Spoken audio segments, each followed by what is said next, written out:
You are now listening to Templar Talks, the premier podcast for all things relating to Magic the Gathering. Latest product releases, online drama, the UK competitive scene, we cover it all and much more. Hosted by the elder statesmen of Team Templar, Stephen Hibbler and Todd Doe, you'll get the true old man shouts at cloud take in all of its glory. Episodes are brought to you monthly on both YouTube and Spotify, so please make sure to hit the respective follow buttons and ensure you don't miss an episode. Templar MTG is proud to support its local game store Athena Games in Norwich, hosting a wide variety of events for TCGs, RPGs and tabletop gaming. There's something for everyone. Make sure to check them out. Welcome to this episode of Templar Talks. We have a very special guest. Me and Todd today are joined by the elusive man himself. We've finally got him. We've locked him in the room. He's here for the next hour or so to chat all things Pioneer. That's kind of the preface of this episode. We had a few discussions in a few group chats regarding Pioneer. I think James is probably the most successful in Pioneer on the team. Alex is a pretty Pioneer-focused player as well. When he plays, he's not so much modern. And Jamie used to be our Pioneer player, but he seems to hate the format now as well, which says a lot about what we're going to be talking about over the next little while. But yeah, so James, take it away. I know we spoke about before, when we started taking Pioneer seriously, which RCQs we've been to, and which decks we've been playing. So what's your story? So been to quite a few RCQs for Pioneer. We started Pioneer as a team. We started in, I think it was called round 1, right? When they was Sophia the first one? I don't even know. I couldn't. This is like a bit of a hit at Legacy. There's no fucking information on it anywhere. So it's just like what drapes there are. I'm pretty sure Sophia was the first one, right? Yeah, I think Sophia was round 1. Sophia was definitely round 1. It's just if they had before round 1. I don't think they did. No, I don't think they did. I think that's when they took over the kind of flags. They're the flagship event organiser now, right? Yeah, they took Europe, basically. Right? They signed a deal with what? Oh, yeah, because it must have been when WotC did their whole road back to pro play, the triangle, how to get to the Pro Tour shit. So I guess Sophia was the first round. So I know that was the first event we went to as the team, right? As our first qualifier was Axion. The one when you qualified, right? At the Milton Keynes. It was definitely Milton Keynes. The Jury's Gathering. in, the Gathering. Yeah. Oh, no, it wasn't even called the Gathering then, was it? Probably not. They started calling it the Gathering from Edgbaston. Yeah. So you kind of started when we all started, right? Except me. I'm the outlier to this because I came later. Competitively, I think me and Todd started playing Pioneer at roughly the same time. Play it quite consistently at our local shop every week, whereas Todd's a bit of a fluke. I'd say me and you probably go as infrequently as each other. It's very few. I mean, I'm not. It's no secret that I'm not a fan.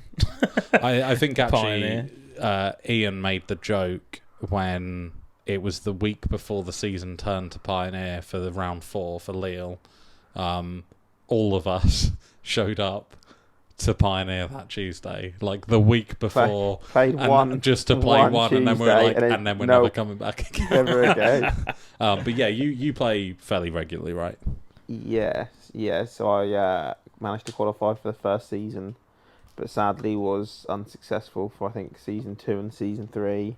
Season 2 we didn't actually go to any. Believe it or not. So season was that standard and stores failed to organise it or something like that? Yeah, so no one organised any for Naples locally because it was for standard, and they were like, "Who's going to want to go and play a standard RC?" It was you could do any format of RCQ, but as far as I know, I think they were more expensive back then, and people didn't think people would want to go to standard. But we did go to one, which was an Axion event. I think. Shit, where would it have been? Would it have been Jury's In as well? There was an Axion event we went to. Was that Leonardo's when it just changed from Jury's In to Leonardo's? That might have been. No, that was for Athens. That was for Athens. Oh yes, no, that definitely was. Yeah. But I don't actually know if any of us went to the season 2 ones because I have no memory of it, and I think it was because one, as a team, we we kind of hyped up after the success of you qualifying in season 1. Yeah, but it was cool, right? Like, we went to our first event, we did very well. Everyone did well that weekend. Like, you did well in the Mega Modern. Alex got, like, the top 8 of the RCQ was literally, like... Yeah. No, 4 of us. 4 of us, yeah. And then another Amelia was there as well, right? So it was, like, heavy Norwich. We were all like, gas. And then they announced it was standard, and we're just like, fuck it, never mind. Yeah, it took kind of the wind out of the sails, as it were. And then season 3... Season 3 didn't manage to qualify, but our team captain did. Yeah, that was at Skyward. Represented us at Athens. Yeah. And then we are now rolling into season 4. No, we're finishing season 4. Well, rolling to the end of it, rolling to the RC. The RC. And so far, myself and Phil have managed to qualify. Mm-hmm. I'm looking forward to going to France in a couple of months' time. It's going to be good. It's only a month now, right? It's less than a month, maybe. September the 29th, right? Oh, September the 29th, okay. Yeah. I didn't know it was that late. So what were your kind of your deck choices? Let's go for everyone's deck choices. So we'll start off nice and simple with Todd. You have very much stuck with mono white humans or mono white shitters. I've had the most success with mono white humans, but I have played other decks. It's fair to say, as well, as the season's come to a close, you've probably just said YOLO and just started trying random piles stuff because it doesn't matter as much, right? Like, I mean, I tried to spike the meta game of the last Pioneer RCQ and failed miserably and just disappointed one person, which was Nico. Sorry, just got one win. Yeah. And then, I mean, I enjoyed playing the modern RCQ, which is obviously for a Pioneer event, but yeah, it was nice to go back to modern. Very briefly, much so. Before we go into it full time.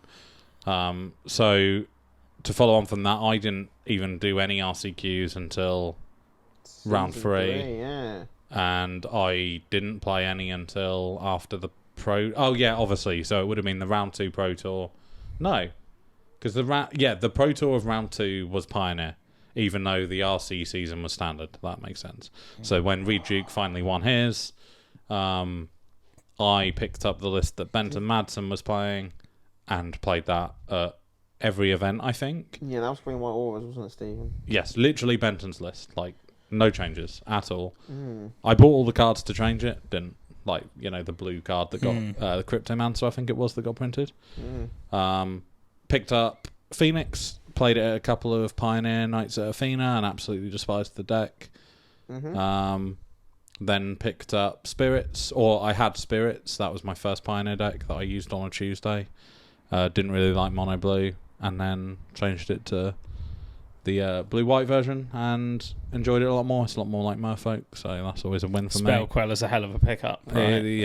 That's a good card. Spellqueller's pretty good, and it's very satisfying to beat established blue-white control players like yourself, James, in, I think, several RCQs, actually. Oh, no, it was just one RCQ, and then Pioneer Nights, but Spellquelling, Supreme Verdict has a special place in my heart. Sure it does. So yeah, I stuck out with Spirits for the end of the season. How about yourself? You what did you start on? Because I know that you ended on blue white control. Yeah, I started with mono green. And that was what you took to Sophia as well, right?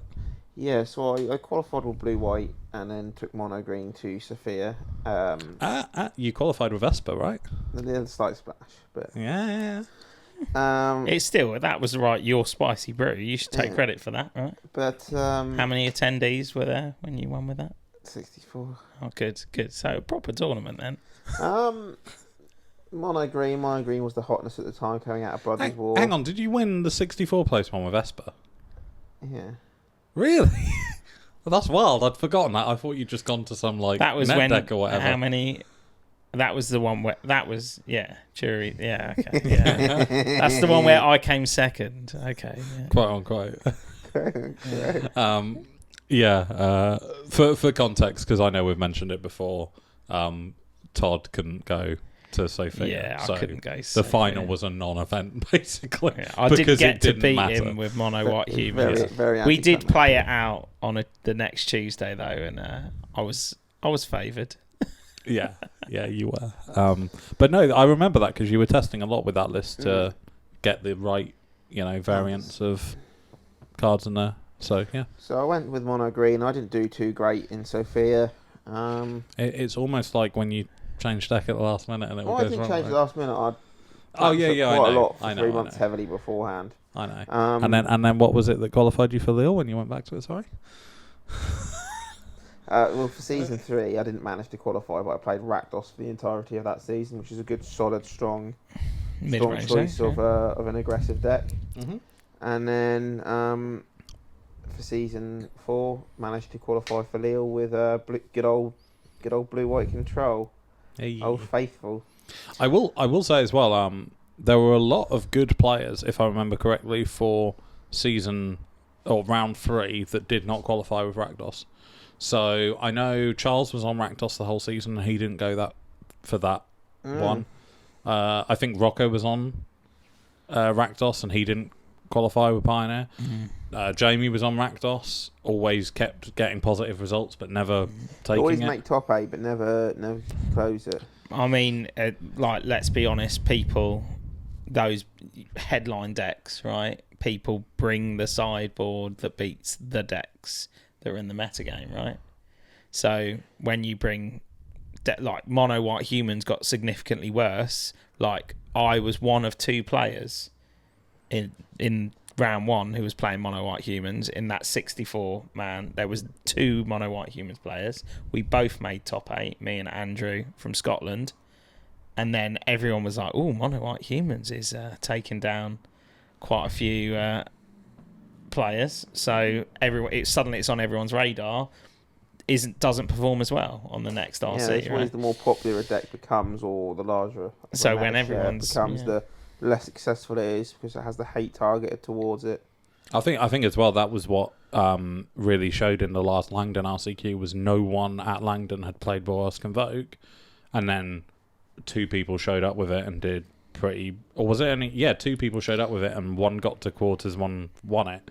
So it shows how much that I'm going to just play a deck that no one's played at this store before. When it's a 32 player tournament, it's easy to surprise people. Get reps in, practice against a deck, you know what to expect when it plays against you, right? And I mean, Esper control, right? You might think, I know how to play against blue-white control, and then, I'm getting duressed. They've taken my counter spell. They've resolved a Teferi Hero of Dominaria. Oh, what do I do? Ouch. What do I do? Yeah. So, obviously, I don't think we even need to cover it because it's been covered so many times in so many videos and so many podcasts. I don't think anyone on the team anymore, it's fair to say, likes Pioneer. Even its the biggest fans from Templar do not really have much love with Pioneer, and I think that's been exemplified with when the ban announcement came out and nothing happened. We were kind of like, It is a rather miserable format at the moment that has quite a lot of glaring issues, I would say. So what are the problems we have with Pioneer? Like I say we, like us 3 collectively, what are the issues we have?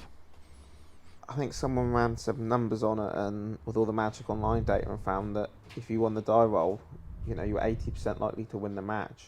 Yeah. Which is pretty awful place for a format to be, so heavily influenced by the play draws. And I think that just comes down to the fact that almost every deck in the format is an aggro deck. You look at the metagame shares and 2/3 of it is aggressive. But why? Why is it so aggressive? Yeah, but I think it's because I know it's going to sound stupid because Rakdos mid-range was such a big deck, but there aren't really that many mid-rangey decks outside of it. You look at Rakdos mid-range and there's only 3 Shieldreds normally in that deck that are 4 mana or above. I mean, if everything is 3 mana or below... Is it really mid-range? Is it really a mid-range deck, or is it just an aggro deck with some hand interaction? So is it the case that it's gone control, like heavy control, heavy combo, or just aggro? You have the majority of the format being aggro decks. You have some slivers of mid-range type control decks in the format, be it blue-white, or is it creativity? Mm-hmm. I'd say, is it Phoenix is more of a control deck with a combo finish. You know, manipulate the game, kill some creatures, and then take Phoenix 3 turns, is probably the most bring back- mid-range deck, right? I wouldn't call it your traditional mid-range. I'd call it more of control. Keep the board under wraps, and then take 2 turns, bring back some threats, and kill your opponent in one go. Yeah. But there is an element to getting like a little chip damage in. Oh yeah, it can chip away here and there, but its main game plan, as I say, I think it's more control, and then obviously you've got creativity come up as a control deck at the moment. Would you call creativity a control deck? I would have said combo. Yeah, I think if you kill your opponent on the spot, you're a combo deck. If you put some Gear Hulks into play and look heavily favoured to win the next turn, I guess it depends on which flavour. Your Which opponent can still play things to catch them back up, but you know. The one that won the Pro Tour was definitely a combo deck. Oh yeah, the Wildspine one is no doubt a combo deck. That wants to kill on the spot, but anything with a Traxor or Gear Hulks in are control decks. Yeah, I mean, I think the problem we've all highlighted here, and the reason that aggro decks are so profoundly common is, I can comfortably aggro out combo, aggro out control, whereas if I'm playing mid-range, I might be really good, and I'm evidence of this playing my blue-red control deck, where I was like, right, I'm turning up to Langdon ready to kill all the mono-white players, kill all the Convoke players with my Electricary sideboard. That was good tech, never happened. Sad times. And I just faced combo the whole day, right? So you faced control as well, right? Yeah. Combo control, but you turn up with this kind of mid-rangey crackling Drake plan, and actually you don't face that side of the field, which then we're getting into rock paper scissors land, and it's like, why would I bother trying to play the rock paper scissors game when I can just swing my boy sideways, turn 1, 2, and 3, and get the game over before any of that's happening. You do have a rock paper scissors at the moment with I suppose aggro being 60% of the meta game, representing, I guess, one part of that corner. You've got mid-range and control decks that aren't really doing very well at all. And then you have the combo decks. And basically, the combo decks keep all the mid-range decks down and force the aggro decks to be as aggressive as possible. Hence why something like Boros Convoke coming out of the woodworks is traded consistency for speed and trying to go as quickly as possible. Hence Blue-White Spirits being very good, because it's quick, but it's traded some of its speed for the ability to interact with the combo decks through counter spells and spell quellers and what have you. And then every other deck in the format, White Weenie is wanting to be aggressive. Rakdos Sacrifice is wants to be aggressive and then, get some chip damage, minion cuts here and there. Rakdos, even though they call it mid-range deck, is really an aggressive deck. The best starts go Thoughtseized, Blood Tithe Harvester, 3 mana threat. Shielded on turn 4, they want to be as aggressive as possible, including the game as quickly as possible. They don't really grind too well. And I just think it's the two combo decks that are keeping all the mid-range and control decks down, which basically turn the format, whilst the combo decks might not be so good themselves, because the aggro decks are keeping them down, the combo decks are also keeping all the mid-range decks down that would keep the aggro in its place. So with all this being said, what would we ban and why, right? Because I know I saw the ban announcement and I was like, one, it's disappointing because there's nothing there. But they're like, it's in a good place. But that's the thing, right? Is it a case now of, if the issue is we need more mid-range, is it that you need to ban anything? Is it that they need to actually print new cards? Well, you need more mid-range to keep the aggressive decks down. You need cards that catch mid-range decks back up. So some of those cards do exist in the format. Things like Siege Rhino, things like Enter the God Eternals, things that gain life. Yeah, but they're too slow. But they're just too slow. You play one of those against the 2 combo decks of the format, Mono Green and Lotus Field, and they just look at you and laugh and proceed to combo off. So you can't play these nice 4 and 5, 6 mana cards that would be, grindy, mid-rangey cards that catch you back up, that are very good against aggressive decks, because, you've got Khan the Great Creator, which has a sideboard of 15 things. You can always grab the perfect thing. You've got Lotus Field, which just doesn't care. It'll tap and untap its lands and cast some spells and win on the spot. So you kind of have two options for the format, really. In my view, at least, is you put some cheaper interactive spells into the format, things that don't necessarily help the aggressive decks, but allow the mid-range and control decks to be better prepared for the aggressive decks. Spells that catch you back up into the game. Pyroclasm, for example, would be I think a very good one. Something like Flame Slash, I think, would be very good, or Oust. You want cheap interactive, something like Lightning Helix, for example, is fantastic for a mid-range deck. Gain some life back, remove a threat. The aggro decks could use it, but I think so. We haven't even had this on the agenda, right? So this is real curveball out of left field. Is Pioneer the problem? Right? So why does Pioneer exist? So does it exist to appease players that refuse to get on board with Modern Horizons, effectively? What other purpose does it serve? Well, I think it's about the speed of the formats. Legacy is a very, very quick format. Turn 2, turn 3, the games are over. Modern is used to be called a turn 4 format and has progressively gotten quicker with new cards being printed into it. Standard used to be the kind of turn 5, turn 6 format where you could play slower things and 5 drops and 6 drops. And I think Pioneer exists as kind of this hybrid between the speed of Modern and the speed of Standard. But like, let's be real here. Other games like Pokemon have an Eternal format and no one plays it. Right? Like, a couple of people play it. It's not common. So have Magic just created their own problem by going, now we've got Standard, now we've got Pauper, now we've got Legacy, Modern, now we've got Legacy, now we've got Vintage, now we've got, what's the other one, not Vintage? Pre-modern. Pre-modern. Old school. Old school, yeah. Well, the concept of Pioneer, at first glance to a Magic player, was like, you've got all these great cards from the last 6-7 years that a lot of people already have in their collections that aren't worth large amounts of money that they can use. And that is a huge appeal of the format. But I'll counter that. So a lot of them you can't actually use because they're just too slow and too weak in the format. But I'll counter that point. Obviously, I started playing in 2019 just before Pioneer. Literally just before Pioneer was when I started Modern. Actually, it would have been 2020. I actually started playing Modern. 2019 was when I started playing Magic. I own a lot of cards that can be used in Pioneer, yet I have never wanted to play Pioneer. The only reason I've played it is out of necessity because it's the format that has been chosen, that competitive You never format. played much Standard, did you, when those cards were in their relevant Standard formats? No, but I own them. That's what I'm saying. Is it just nostalgia? Is nostalgia of getting to play some of the old Standard cards that you really like to play with. Exactly. Things like Siege, so Grandad getting the old people's home and move over. Like, who cares? Right? Like, I know that's... If there's demand there for it, then... But is there?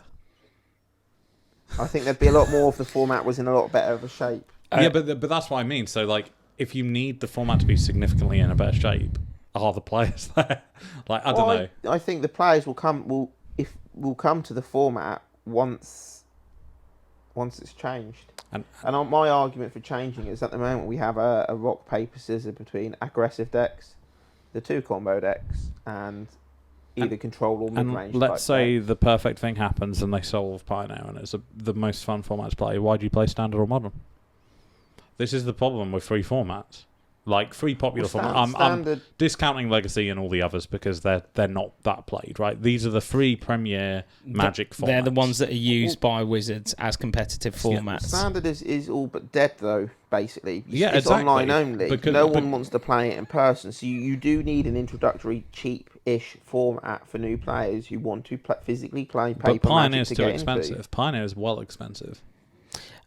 And my counterpoint to the Pioneer problem is that actually I don't think it's a nostalgia issue. I think it's actually that the combo kind of pie control aggro pie. I don't think that's the problem with Pioneer. I think that the problem with Pioneer is that sometimes you sit down and you've lost before you even roll the die, even if you win the die roll. But that's rock, paper, scissors. So that's an issue with the decks that are currently being played in the format, right? Yeah, but I don't think, even if you balance it and if there's no requirement to play it, I still don't think anyone wants to play the format. Well, I guess the thing, like, so as an example, at our local game store, Athena, and Skyward, and I don't know about Langdon, but Athena and Skyward, the most popular game, and Black Tower is Pokemon. Right? Pokemon is the most popular game. Would Pokemon be as popular if there was Commander Pokemon on a Monday and Standard Pokemon on Wednesday and Pioneer Pokemon on Tuesday and Draft Pokemon on Friday and Extended Pokemon on Friday? This is the problem. This is what Wizards have done to game stores. I'm not blaming anyone. Like, Athena have to have that level of events because they have to cover the formats. Skyward do it so that, and Langdon, I believe, do it so they rotate. So Pioneer 1 week, Modern next week, Standard. You know, how do you accommodate? But like, say you live in Lowestoft, right, and you get into Magic and you play Standard, and then you have to wait 2 weeks to play Standard again. You have to take 2 weeks off while the Pioneer players and the Modern players have their fun. Like, they've split their player base. Yeah. They've split their player base. So get Pioneer in the bin. They split their player base when COVID happened because they moved all the Standard player base online, basically, to milk as much money online as possible. But this is why Commander is the most popular format, because you can play all of your Standard, Pioneer, and whatever Modern cards you have in Commander and play with anybody at any time and have a good time. Standard is in a bit of a weird place because you could have the best Standard format in the world, but you just need to get people to come and play it. So what you need to actually grow Standard back would be put all your competitive events for a season to be Standard. So they're doing that. They are doing that. Dip their toes back into the water of it.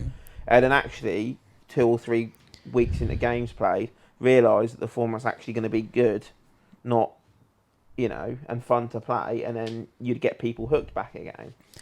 But I think, coming back to Pioneer, it's... But just real quick again, Pioneer, if they start putting loads of cool Standard cards, the idea is that you can use them in Pioneer too. If everyone then goes to Standard, why will they play Pioneer? This is the problem. Well, Pioneer should be there to let you play all the, as I say, Nostalgia, play all the old cards that are good, but why not play them in Modern? Pioneer will be a higher power level than Standard. I also think part of the problem with Standard, and, Standard... When I started playing Magic, Modern was the second most popular format, Standard being the most popular format. And I started in Born of the Gods with them. That's when Mono Green was really good. Like, Mono Green Ramp was top out of Genesis Hydra. Now that's a good time. Not this rubbish with Cavalier of Thorns. But it was the most popular format because... competitive Magic was at a height where you were having Star City games on Wednesdays, you could watch the SCG Tour, you could tune into the Pro Tour, everyone that you cared about, Reed Duke, LSV, all these premier Magic players were playing Standard, and they were innovating, they were writing articles. There was a buzz around Standard, and partly I think the pandemic was a factor in this. But everything's kind of taken a huge gap and a huge slump. And it was never a money spinner for Wizards, right? Competitive play. Just like any esport, right?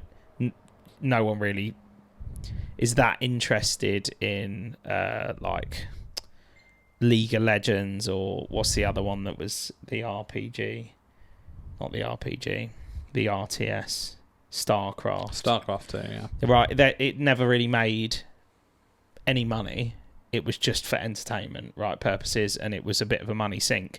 And I think Hasbro taking Wizards, they're not pushing it. They don't care about competitive play.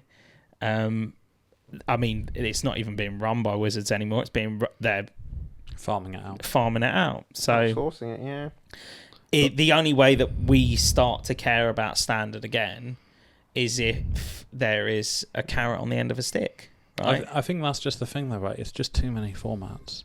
Like, you look at it, right? Axion at the Gathering in Edgbaston, Pioneer had to drop around because they got so few players. Then Pioneer this weekend 1 round less than the Modern RCQ because they got so few players. Like, it's systematic. And you looked at that Pioneer field, and I might be representing people in the wrong way here, but I know it was why Rocco played it. I'm pretty sure it was why Matt, Charles, like why... No, Charles did Draft Cup, apologies. But why a lot of the players were in that, Ben Jones, for example, were purely because they thought it would be easier to win the Pioneer tournament because there were less players. Yeah. Because that's what I said. I said if I was going to do an RCQ that day, I'm going to go up and say which one has less players. And also, they might have had the special sauce, right? Like, Modern is a harder format because people have pet decks. I think I'd have played Modern. You might play Pioneer because you know what you're going to face, and the field's smaller in terms of decks, right?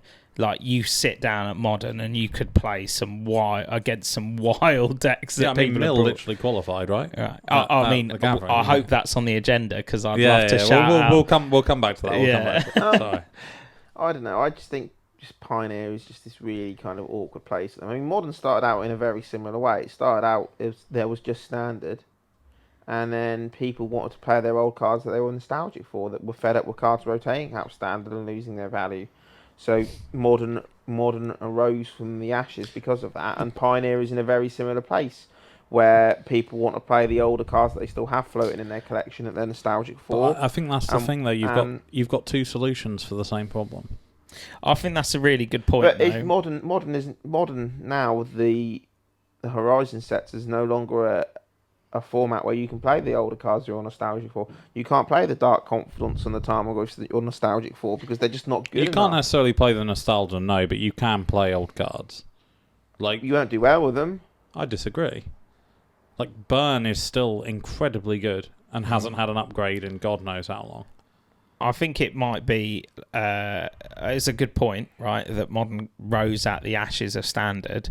Maybe... And Pioneer, I think, was... Before Wizards picked it up, it was being talked about because people were bored of Modern and they couldn't afford the fetch lands. They weren't being printed. So people wanted to play their Abzan Khans decks or kind of these cards but not be as powerful as Modern. And Wizards were saying, well, not everyone's got fetch lands. What if we cut fetch lands out and you play those cards but a little bit slower and without the consistency? And instead you just have like 60 quid standard cards that you need for the format anyway. I would argue that Wizards have done something actually far more controversial. Previously, Standard used to be the format that would rotate every year and you'd have new cards coming in and out and going, and Modern would only ever have one card enter the format here and there, and was pretty much stable in terms of what cards we're seeing play and what have you.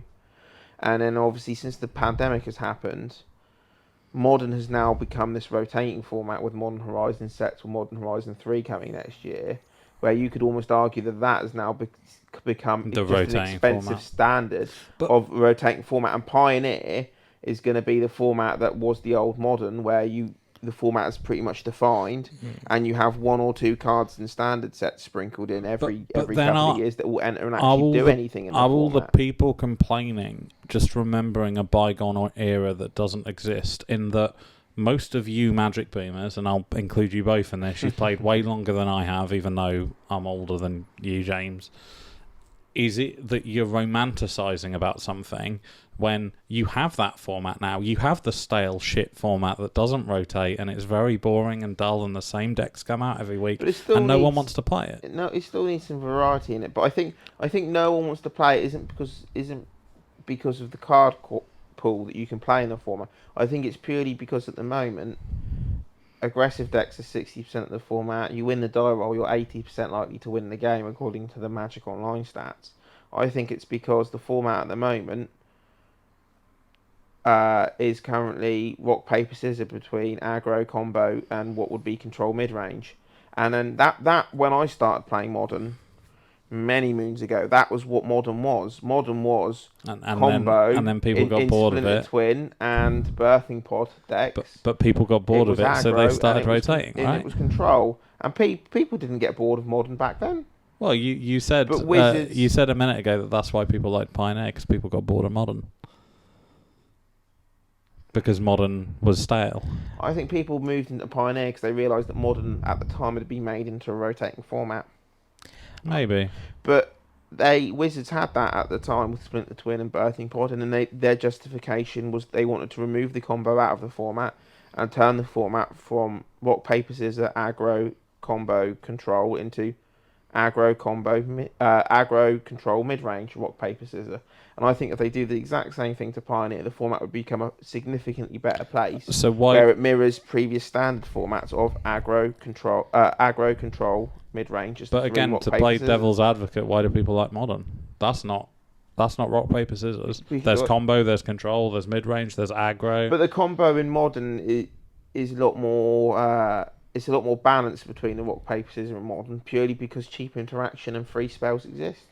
And Wizards have pushed the free spells and cheap interaction into the format through Modern Horizon sets, and then pushed cheaper, better threats into the format through Modern Horizon sets, purely to sell the Modern Horizon sets and basically rotate Modern as a format. But I don't know. I mean, I guess maybe I'm the outlier, but and it's maybe because I didn't play in the before times, but if Modern stayed the same, I don't think I would have bought into it. Like, that's why I like the idea of, like, why I've been playing a bit of Pokemon, because it rotates, right?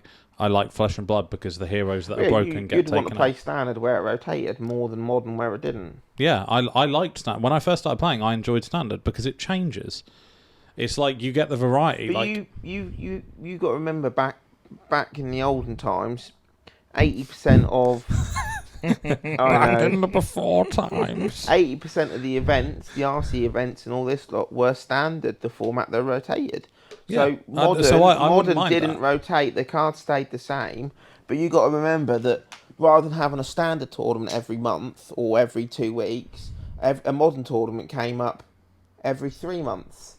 Yeah. So you've got to remember that people didn't get as stale as quickly with Modern back then because it didn't rotate. I think we should also add that Pioneer as a format, because people aren't playing Standard. I love those socks, by the way. For anyone watching rather than listening, there is a hole that just keeps, like, offensively popping up. Tune into the YouTube to see that. There's a link below. And we'll link James's OnlyFans as well. So you can see more feet pics. People aren't playing Standard as in the numbers that they were used to. And I'm sure there are plenty of cards that could have filtered from Standard into Pioneer and had an impact that haven't, because they purely have not been played. Right? People are not exploring Standard sets as they were. You know, when we first started playing Pioneer, people knew what cards were powerful from Standard sets.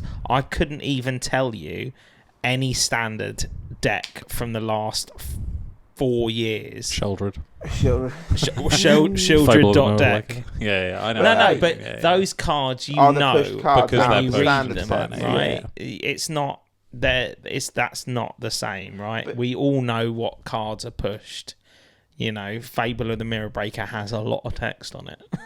But there are plenty of nice, cool 4, 5, and 6 mana cards that have been in Standard sets over the last 3, 4, 5 years of Standard that people would love to play with and explore with in Pioneer, but you can't because the 2 combo decks prevent you from doing so. Yeah, no, I agree. Like, Winosa was a bit of a deck as well, right? Well, that was an aggressive-based combo deck. Yeah.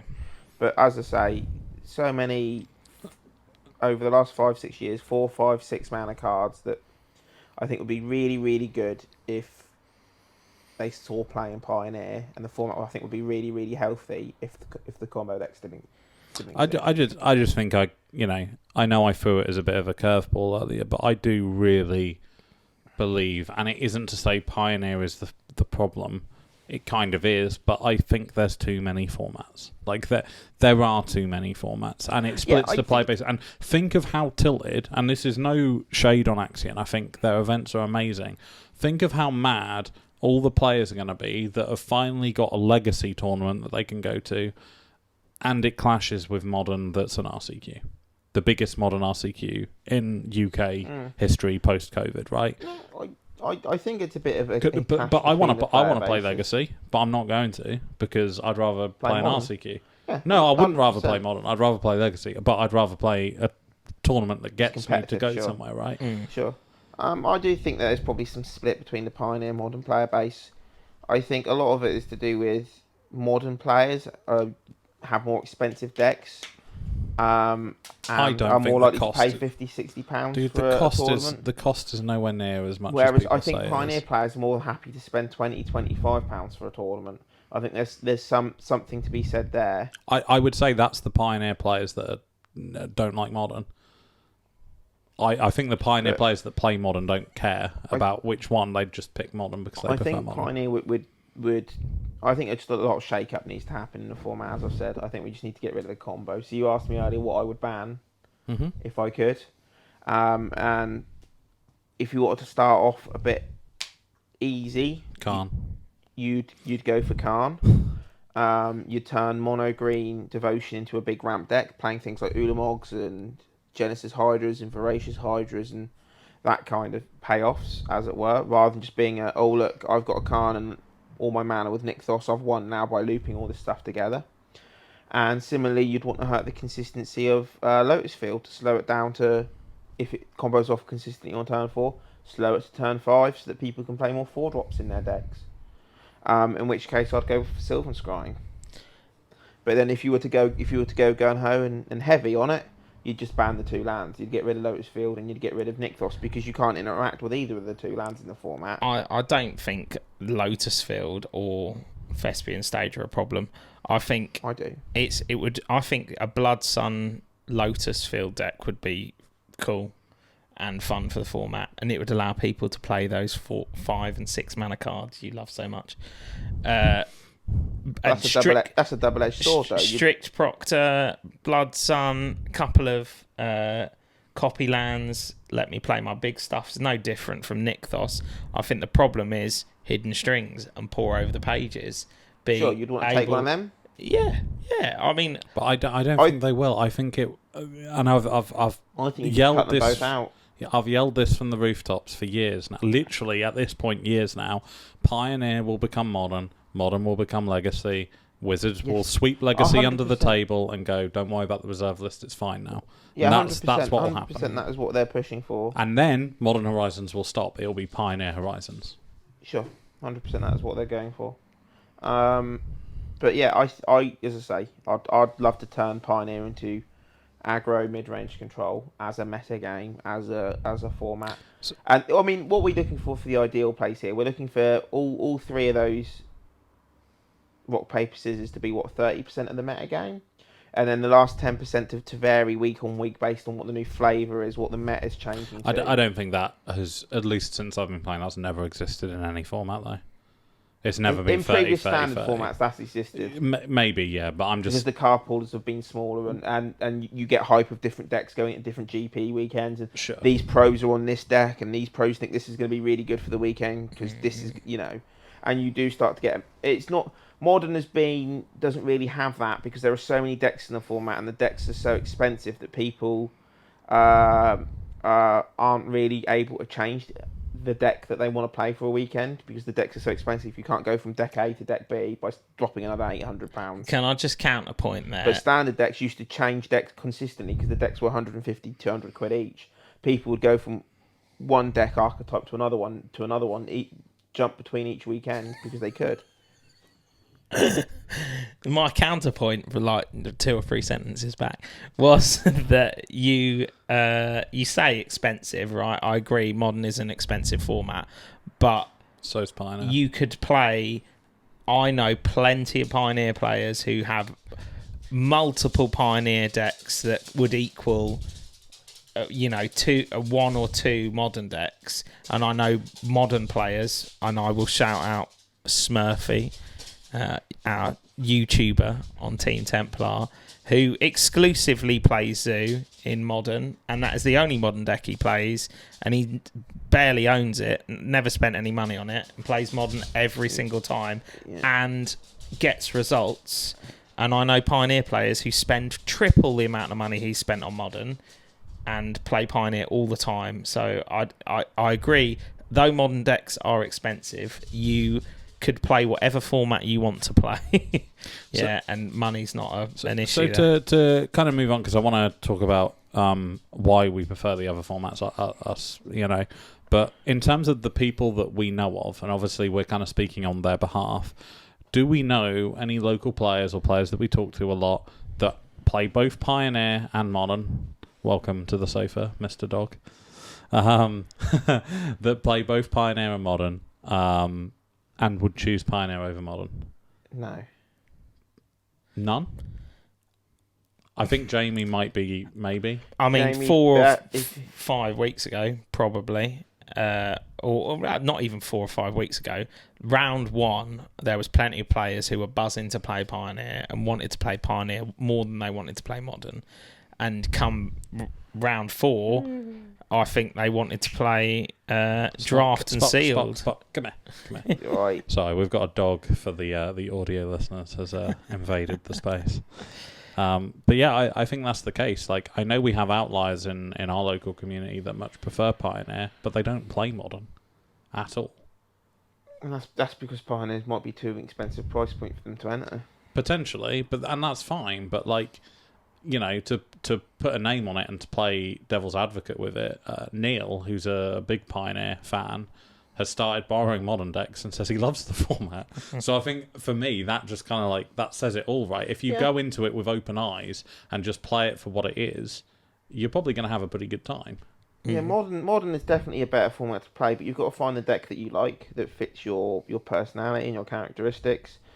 Once you've found that deck, then you can drop the £800 or £900 on it quite comfortably. Oh man, and Modern deck isn't £800. But you need to have someone who owns all these decks so you can borrow them different ones to find the right one that you like in Modern. Your deck pimp. Your deck pimp, exactly.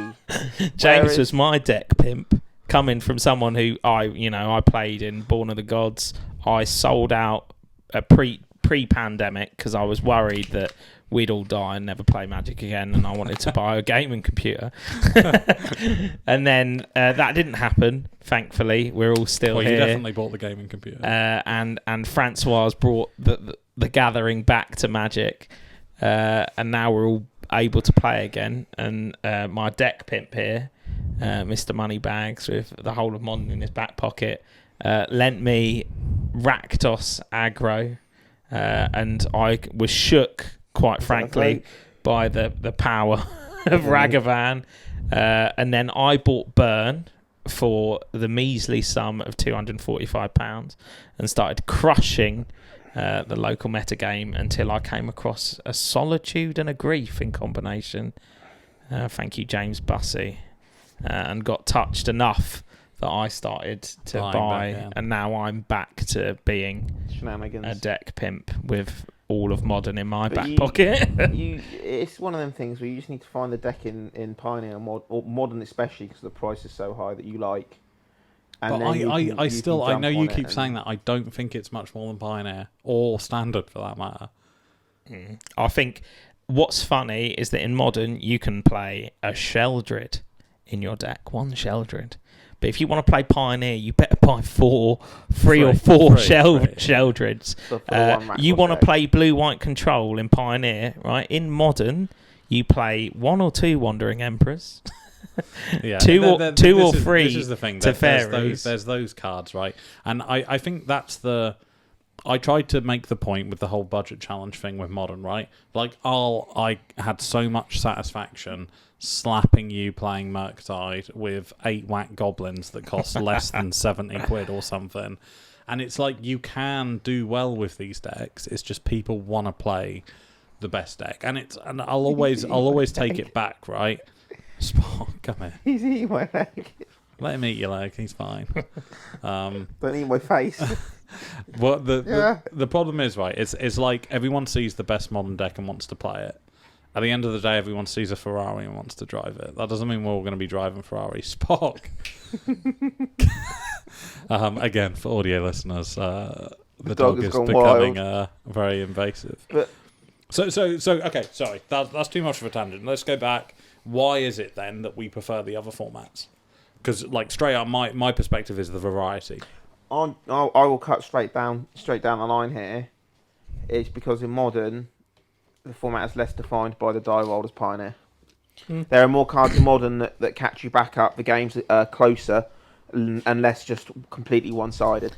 100% agree. They're tight, narrow margins that reward skill for playing versus Pioneer, where it's just, I've drawn an incredibly powerful card to my deck, I've won the die roll, I've convoked out my guys and attacked, or I've curved my 1-drop, 2-drop, 3-drop, and the game is just over. There's no catching back up in Pioneer, so that you can look down and you look down at your opponent's first 3 turns and you've gone, this game's over. And I would say you decided the outcome, whereas Modern is so like a seesaw. It's so carefully balanced back and forth every game. But the one deck that I would say a lot of people have a problem with in Modern right now is Rakdos Evoke, as it's now called. That is the only outlier. And that's because it bangs you on somewhat like a Boros Convoke style. I would disagree a little bit, saying that, But there are still cards that catch you back up. You can still top deck cards against the Evoke deck that catch you back up. Yeah, I know. Sorry, what was that, Todd? I've lost my train of thought. Sorry, Todd. Rakdos didn't perform well this weekend, and that was because people expected to see it, and they were thinking about, what happens if my opponent drops a 4/4 on turn 1 or a 4/3? What can I do to answer that? And they came with the answers, right? And then, or they went over the top. And what are the stats of Grief? It's 3/2. Is it 3/2? 3/2 with Menace. And Fury's 3/3. Yeah, so the Fury's harder to deal with on turn 1 if you scam it out. Stern Scolding, I think, solves the scam problem if Fury had been a 3/2. Because then it's like the be-all answer to both of the bullshit cards. A Flame Slash off the top solved the problem. Yeah, off the top though, right? But being aware of it means that you can punish it, right? And scam does well when people forget. That's the breadth of Modern is so wide that you can turn up with green-white Enchantress to a 327-player tournament and come first because nobody saw you coming. And that's what is actually enjoyable about the format. Mill won the Modern RCQ, or got one of the slots right this weekend on the Sunday, and there was a gathering two or three times back where everyone was expecting Mill, everyone had their Emrakul in their sideboard. This Modern RCQ, nobody expected to see Mill. It hasn't been performing well online, but one person rocks up with it, ironically an MTGO grinder, and just nobody expected it, right? But it's kind of like Respect the Cat, right? Who won with Jund Saga, and then equally as well Phil performing with Jund Saga. It's not a deck you would necessarily expect to see at a large scale tournament. Again, like Merfolk at the Pro Tour. No one thought anyone would bring Merfolk to the Pro Tour. But the reason that Modern doesn't have the same issues as Pioneer is because of those free spells, right? Force and Negation, you can play anything behind Force and Negation, and that is your this net catches when my opponent wants to do the Living End thing, or when they want to summon as pact. Is it also, though, because the weaker decks in Modern are stronger than the weaker decks in Pioneer? Like, as an example, right, Merfolk is pretty rubbish, but it's way better than like a tier 3 Pioneer. Yeah, the power level of all the decks in Modern are all closer together than the difference in Pioneer. But I think it's just the lack of cheap interaction or free spells in Pioneer, which you don't want. You've got two ways you can go. You can either introduce cheap interaction and free spells into Pioneer to solve the aggro problem, to hopefully bring the margins of if you win the die roll, you're more likely to win the game, to bring that percentage down. Or you just need to introduce more spells that catch you back up when you've lost the die roll against the aggressive decks, that swing the game more back and forth. You heard it here, print Brainstorm into Pioneer. No fetch lands. Get locked behind a Brainstorm in Pioneer. Have fun with that. But you've lost. You already have, because it's Pioneer. You do need those cards, though, that catch you back up into the game, that you can draw when you've lost the die roll, that give you a chance to catch back up in the game, to have a shot at winning. I mean, but at the moment, the only cards that catch you back up into the game are just, I'm going to combo off. I mean, we do have Farewell, right? And that is your... I fucking hate that card. But it is a catch-all, right? Yeah, That's but a reset. It's such a lazy design, and it's so miserable. You have so many mid-range creatures that catch you back up into the game that aggressive decks don't want to play. You could pick any deck in Pioneer, and there will be cards that your opponent you are dreading your opponent playing, regardless of what the deck is. Like Blue-White Spirits, for example, I could probably find you a card that will absolutely hose Blue-White Spirits, but would be absolutely awful against the combo cards. Same with White Weenie. White Weenie would absolutely hate to see a Siege Rhino played against it, or a Corsair Crucifix. I don't think it'd matter that much. What does Siege Rhino do, right? Like against White Weenie, it's a great big huge body. It gains them some life. Down. If they want to exile it. Oh, you want to block? Tap down. You want to attack? Tap. What taps in? What's it called? That stupid fucking spell that got me. Giant Killer. Mono white, yeah. Oh, Giant Killer. Yeah, that's what I mean. But come on now. If we look at the combo decks in Modern, right? Modern is a format that has not tolerated Splinter Twin. It has not tolerated Birthing Pod, and I think Lotus Field is in the same level as that in Pioneer. It is intolerable because your answer to those decks don't answer the aggro decks or the combo decks. The answers to them are so niche that you have to dedicate all your sideboard slots to. Whereas in Modern, if you want a living end, or if you want a Crashing Footfalls, or you want a living end, my answer answers both of those. But equally as well, it's like there's Chalice, there's Force of Negation, there's Spell Pierce, there's the Mystical answers Dispute. are more versatile in Modern than they are in Pioneer. The Pioneer answers are so niche. You want to answer Nykthos in Pioneer, what cards do you actually have that answer? You can Field of Ruin after they've got an activation out of it. You've got maybe something like Alpine Moon. What else is there apart from that? Yeah. Maybe Damping Sphere? So again, though, Tron, Blood Moon answers Tron, Amulet, Elemental Piles, Zoo. The as you say, the answers cover a wider breadth of the format, which I guess is a good thing, because it means it's more versatile and games are closer. But you also want main deck cards that cover a more versatile breadth of the format, right? Yeah, but as much as it has that, it doesn't. It's more that there needs to be the option. You can play them. And those cards do exist, that just a 4 and 5 mana, and you can't play them because Khan, the Great Creator, will come down and pick up a Godfather statue, and all your spells will cost 2 more, and then the next turn a Cityscape leveler will come out, and the game's over. Blue-white play Cast out? Because that's like a catch-all, right? That's a catch-all. There are cards that you can... But they're just expensive and clunky. Yeah. All the aggro decks in the format are going to laugh at you if you play a 3 mana or 4 mana. So to stay away from the bad side of the bus to that meme with the cliffs and the sun on the other side. What do we talk more about Modern? What do we think is going to be the prominent archetype going into the next format? And what did we think of the Gatherings overall metagame having just come out? Yeah, for Modern. We're going into Modern RCQ season. What's the deck to beat? Probably still Rakdos Evoke. It's just got a good game against everything because it takes hand disruption apart. Even though it did so badly at the Gathering? Yep. I don't. It did so badly because everyone came prepared for it. But the minute that people change away from that and try and prepare for something else, it's still gonna be there. I don't know. I think the One Ring is a problem for Rakdos. I think Rhinos just not caring that you rip its hand apart. Rhinos is pretty banter. What you thought seized away my hand. I will use myself as an anecdotal piece of evidence here. I knew that my opponent was on Rakdos Evoke in the rebound on Saturday, and I kept a hand of 5 lands, a Lorien Revealed, and a Shardless Agent, and they fort seized me. I went, what? take whatever you like. And then I played 3 lands in a row, and one of the many Cascaders off the top of my library, and they had no answer.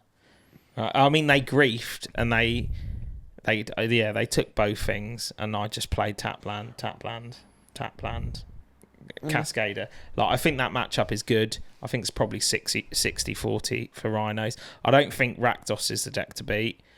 Merfolk? I think Rhinos is the deck to beat. Yeah, I agree. Rhinos, I think is the stonky deck. You need to be aware of Living End. You need to be aware... See, controversially, I'm like... Well, conversely, not controversially, I'm surprised that Living End won the Mega Modern. Because I was like, going into the tournament, I kind of just... Why would you play it over Rhinos? For me, anyway, like Rhinos is just the better Cascade deck, in my opinion. And I just thought Living End was way too easy to beat. No comment. I don't know. You don't know? I mean, I think it's just swings and roundabouts, isn't it? I think it's what flavour you want to play. I think it does a similar... I think it's pretty obvious that no one was considering Graveyard for this tournament, for the Gathering, right? I think the Pro Tour skews it because... I think when you're only playing, what is the Pro Tour? 4 rounds draft, 4 rounds? 6 rounds draft, 10 rounds modern, right? I thought it was 6 and 9, 15 rounds. I don't know. I just don't. I think people play what they're comfortable with at the Pro Tour. I don't think they particularly try to meta game. I think there's 2 types of people that go to the Pro Tour. Those that have just qualified or scrape a qualification through, and are the lone wolves and just play the deck that they're familiar with. And then there are the teams of people that are grinding against the other teams. Funny enough, though, I think it was Gavin Seif. I was talking to someone that went to the Pro Tour and spoke to. I can't remember who it was, but they said I think it was Gavin Seif started playing a Weird Brew online recently. One of the players at the Pro Tour started playing a Weird Brew, and they were going to register it until the night before they had to register the deck, and then change back to the default. I remember this conversation. Yeah, I can't remember who it was with, and I can't remember what deck it was. The deck that they considered playing was Esper Reanimator. Yeah, the Reanimator deck. Which I am well behind that. Oh, that's a pet deck of mine. And then they've been rinsing it online and just like taking names. Yeah. But they got cold feet, didn't play they chickened out. Yeah, which is fair, right? For a stage like that. And I certainly, let's talk about my own experience at the Gathering, which was fantastic. It was refreshing to be able to play so much Modern, and it matter as well. There was a modern RCQ, and I am a player who likes competitive. That's definitely something I enjoy. And on Saturday, I mean, when you get the roundup video, when Steam's not too ill to edit it, it's already up. Is it really? Because I looked for it on the way here. Have we picked a winner for the Ragavan playmat yet? No, I meant to do that at the start of the podcast, so we're going to have to do it at the end instead. Because I didn't retweet your video because I thought it'd be a fix. I wouldn't get it anyway. Oh, no, you're not. Right, well, I'll enjoy watching that, but I'm sure there's evidence of on there of me flip-flopping between what deck I want to play. I wanted to play Hammer because that's a pet deck of mine, and I haven't played it in a long time, and I got cold feet day one. And I was like, oh no, I don't want to play Hammer. You did well in the rebound with Hammer on day one. No, you played Rhinos both. So I chose Rhinos. And then he went to bed saying he was going to play Rhinos on Sunday. And then the first thing he said when we woke up in the morning was, I'm going to play Hammer.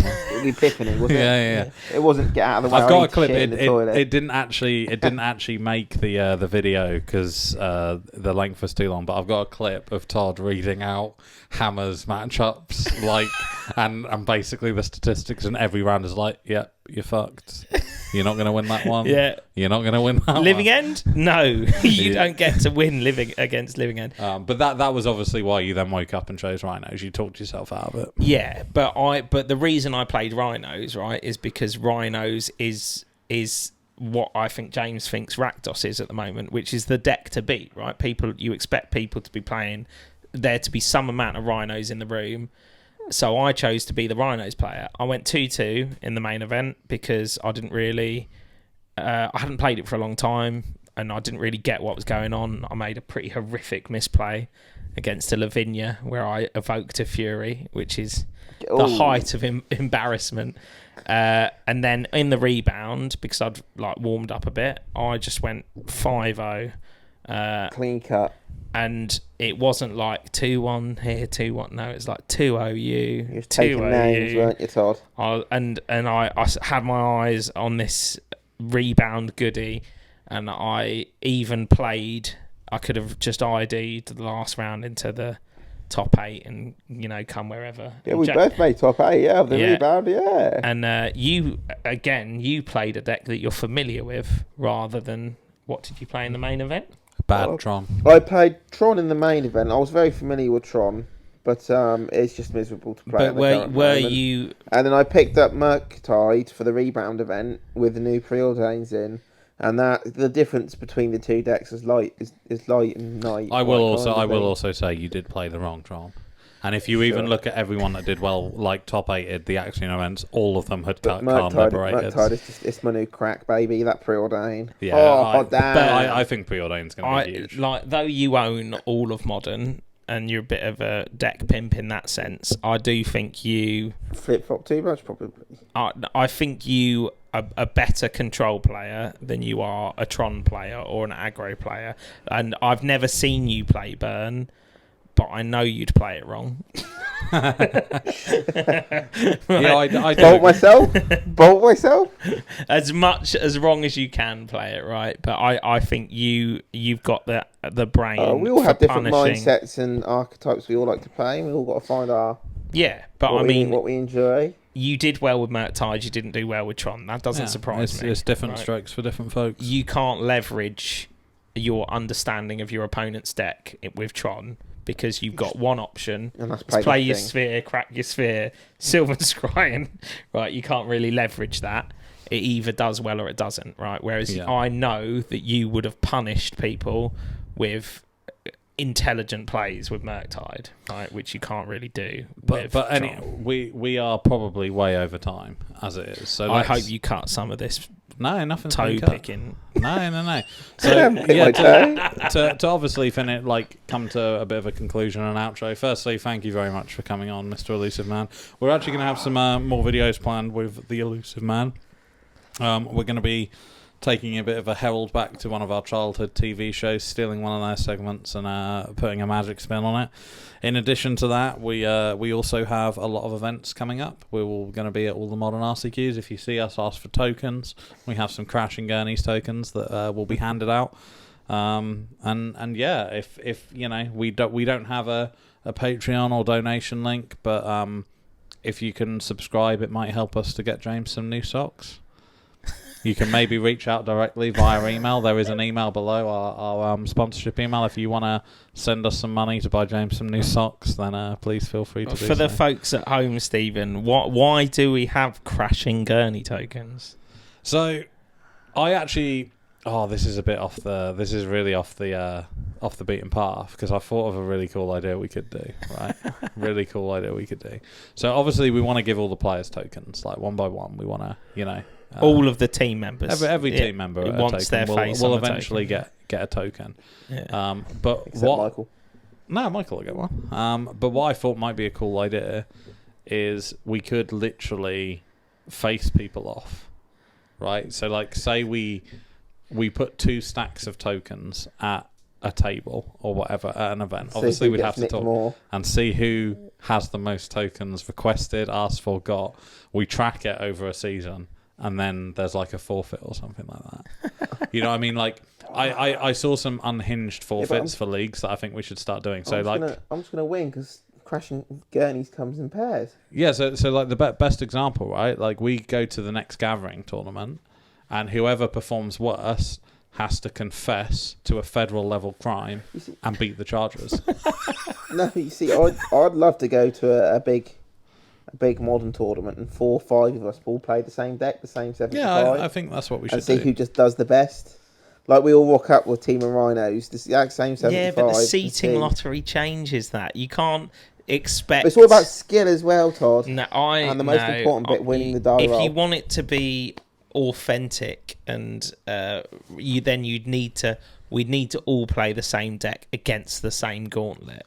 right? That's not. There's no fun. Yeah, in but that. there's still consistency in draws. Like, Yeah, there's always but going to be that's like more magic fair, right? Rather than everyone James takes, turning everyone up at a takes tournament. the same 75. The loser has to call in a Has terror to buy threat. lunch for the rest of them. Yeah. No. Call in a Isn't it terror cool? threat. Obviously, this is all satire. We don't want to grass Michael up that quickly. This is all satire. So, yeah, thank you very much for listening. Thank you very much for watching. As always, there will be another episode next month. We might be upping the frequency a little bit. We might be trying to do fortnightly. So stay tuned, stay subscribed, and thank you give all us feedback. What do you want us to talk about? We obviously got James and his hot takes today. Oh, sorry, the elusive man. God, I've given away his name. On his hot takes on Pioneer. But what do you want to hear about? Do you want us to talk about decks of the week? What's performing well?